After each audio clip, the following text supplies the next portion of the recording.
etapa es el inicio de la guerra, 1810-1811. El periodo de nuestra historia, conocido como la Guerra de Independencia, empieza a la madrugada del 16 de septiembre de 1810, cuando el padre, Miguel Hidalgo, da el llamado Grito de Dolores y termina el 27 de septiembre de 1821, 11 años después, con la entrada triunfal del ejército trigarante, encabezado por Agustín de Iturbide y Vicente Guerrero, a una jubilosa Ciudad de México. El objetivo principal de este movimiento era liberar a nuestro territorio del yugo español y que, en cada rincón de la colonia, se olvidase por completo el concepto del virreinato.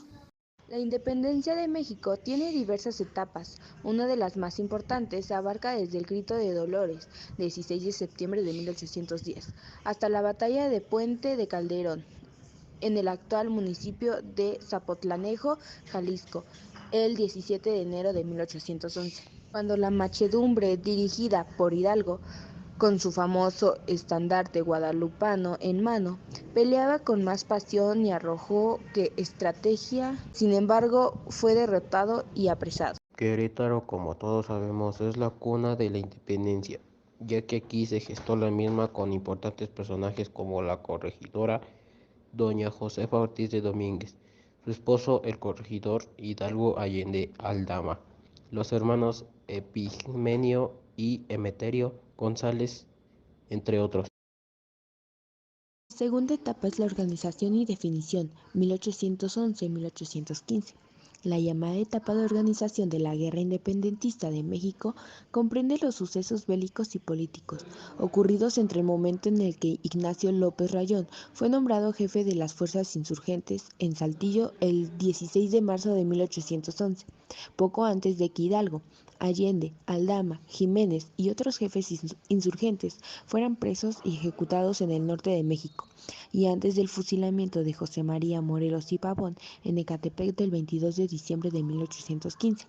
Durante esta época, el movimiento independentista no solo realizó acciones bélicas, sino que se dotó a sí mismo de una estructura y un cuerpo jurídico. Durante este periodo cobra importancia el posicionamiento ideológico de la causa insurgente. El movimiento insurgente fue respaldado por las clases bajas, especialmente campesinos. Los hombres se juntaban en grandes turbas armadas con hondas, flechas, lanzas, palos y piedras. Se reunían espontánea y transitoriamente con los jefes insurgentes para oponerse al ejército virreinal y ocasionalmente surgía un líder entre ellos. En las batallas llegaron a participar comanches y lipanes, al igual que los esclavos negros. Solamente los esclavos de algunas haciendas siguieron fieles a sus amos.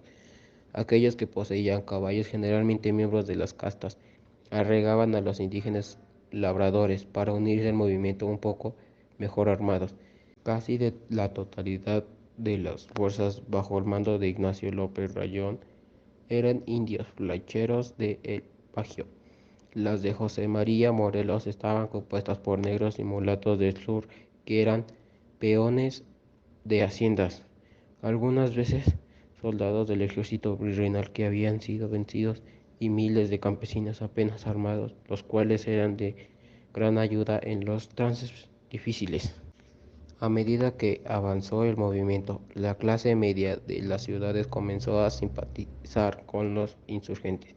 Las ideas de la revolución se fueron propagando en el ambiente urbano entre los letrados destacando entre otros Joaquín Fernández de Lizardi, Carlos María de Bustamante en México, así como Fray Servando Teresa de Mier de Londres.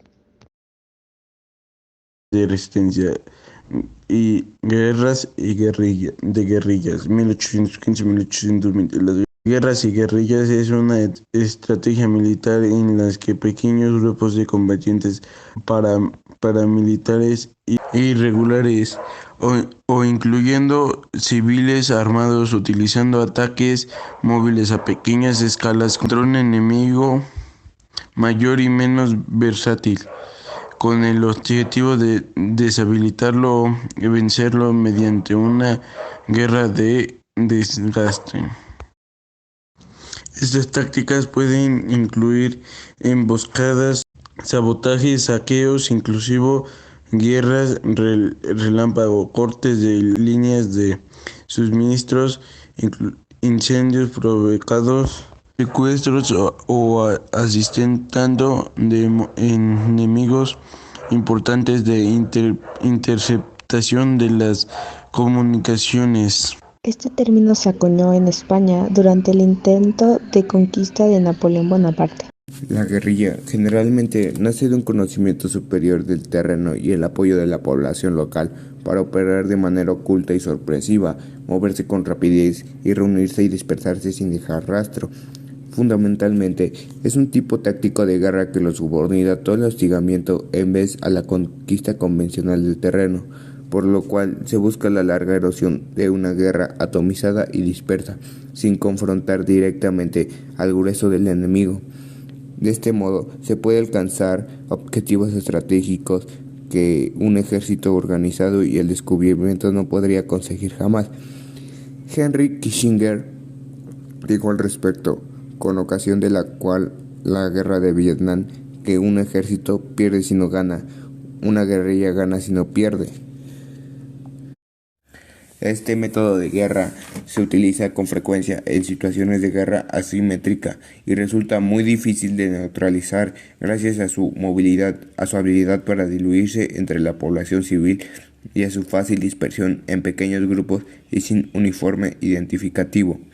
En zonas montañosas como las que se prodigan en España, esta táctica ha sido determinante para repeler invasiones, tales como las de los romanos, los árabes y los franceses de Carlomagno y Napoleón Bonaparte. Un aspecto distinto y destacado de actuación es el desarrollo por la guerrilla urbana en las ciudades y ciertos núcleos rurales, como fue el caso del Maquis, frente a las tropas alemanas y muchas guerras coloniales en África entre los nativos y las fuerzas extranjeras de ocupación. La cuarta etapa es la consumación, 1821. Tras una álgida campaña militar cuyo último enfrentamiento fue la batalla de Azcapotzalco.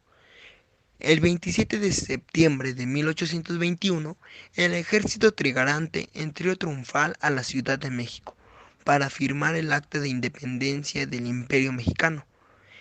El 27 de septiembre hubo un desfile militar y una misa solemne en la Catedral Metropolitana de la Ciudad de México, mientras que el 28 se llevó a cabo la firma entre la Junta de Gobierno y Juan Odjun, último jefe político superior de Nueva España.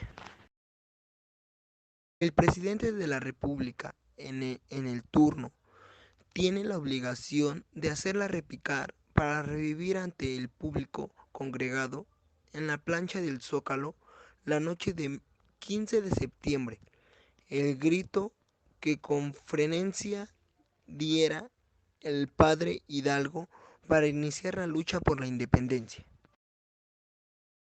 La campana que Miguel Hidalgo hizo sonar la madrugada del 16 de septiembre de 1810 para motivar al pueblo a levantarse en armas contra el mal gobierno español.